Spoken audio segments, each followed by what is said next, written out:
മലയാള സിനിമയിലെ ചിരിയുടെ രാജകുമാരന് വിട.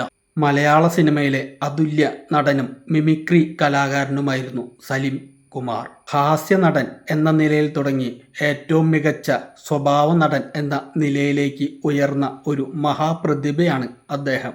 1969 ഒക്ടോബർ 9 വടക്കൻ പറവൂരിലാണ് അദ്ദേഹം ജനിച്ചത്. ഗംഗാധരൻ കൗസല്യ ദമ്പതികളുടെ മകനായിട്ടായിരുന്നു ജനനം. സാമൂഹിക പരിഷ്കർത്താവായിരുന്ന സഹോദരൻ അയ്യപ്പന്റെ ആശയങ്ങളെ ഏറെ ഇഷ്ടപ്പെടുന്ന വ്യക്തിയായിരുന്നു അദ്ദേഹത്തിന്റെ അച്ഛൻ. ജാതി തിരിച്ചറിയാത്ത പേര് നൽകാൻ വേണ്ടിയിട്ടാണ് അദ്ദേഹം സലിം കുമാറിന് സലിം എന്ന പേര് നൽകുന്നത്. എന്നാൽ സ്കൂളിൽ ചേർത്തപ്പോൾ പേരിലുള്ള ആശയക്കുഴപ്പം മാറാൻ വേണ്ടിയിട്ടാണ് പേരിനോട് ചേർത്ത് കുമാർ എന്നുകൂടി ചേർത്തത്. മിമിക്രി വേദികളിലൂടെയാണ് അദ്ദേഹം കലാരംഗത്തേക്ക് എത്തിപ്പെടുന്നത്. ഇഷ്ടമാണ് 100 വട്ടം എന്ന സിനിമയിലൂടെ സിനിമാ രംഗത്തേക്ക് ചുവടുവെച്ചു. 300-ലധികം സിനിമകളിൽ ഇതിനോടകം അദ്ദേഹം അഭിനയിച്ചു കഴിഞ്ഞു. നടൻ ദിലീപിനോടൊപ്പമുള്ള തമാശ കോമ്പിനേഷൻ രംഗങ്ങളാണ് എന്നും മലയാളികളുടെ ഉള്ളിൽ നിറഞ്ഞു നിൽക്കുന്നത്.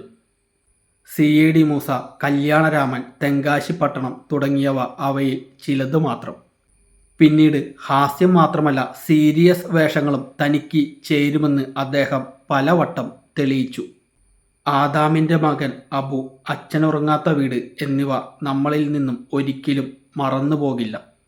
2010 പുറത്തിറങ്ങിയ ആദാമിൻ്റെ മകൻ അബു എന്ന ചിത്രത്തിലൂടെ മികച്ച നടനുള്ള ദേശീയ പുരസ്കാരം അദ്ദേഹത്തെ തേടിയെത്തി. ഇതേ ചിത്രത്തിന് തന്നെ മികച്ച നടനുള്ള സംസ്ഥാന അവാർഡും അദ്ദേഹം കൈക്കലാക്കി. അഭിനേതാവ് എന്ന നിലയ്ക്കപ്പുറം എഴുത്തുകാരൻ, സംവിധായകൻ എന്നീ നിലകളിലും അദ്ദേഹം കഴിവ് തെളിയിച്ചു.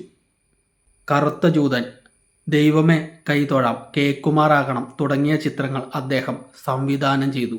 സാമൂഹിക വിഷയങ്ങളിൽ എന്നും തൻ്റേതായ അഭിപ്രായങ്ങൾ തുറന്നു പറയുന്ന വ്യക്തിയായിരുന്നു അദ്ദേഹം. സലിം കുമാറിൻ്റെ വിടവാങ്ങൽ മലയാള സിനിമയ്ക്ക് എന്നും ഒരു തീരാനഷ്ടം ആയിരിക്കും. ഒരിക്കൽ കൂടി നമ്മളെ ഒട്ടനേകം തവണ പൊട്ടിച്ചിരിപ്പിച്ച മഹാനടന് ആദരാഞ്ജലികൾ.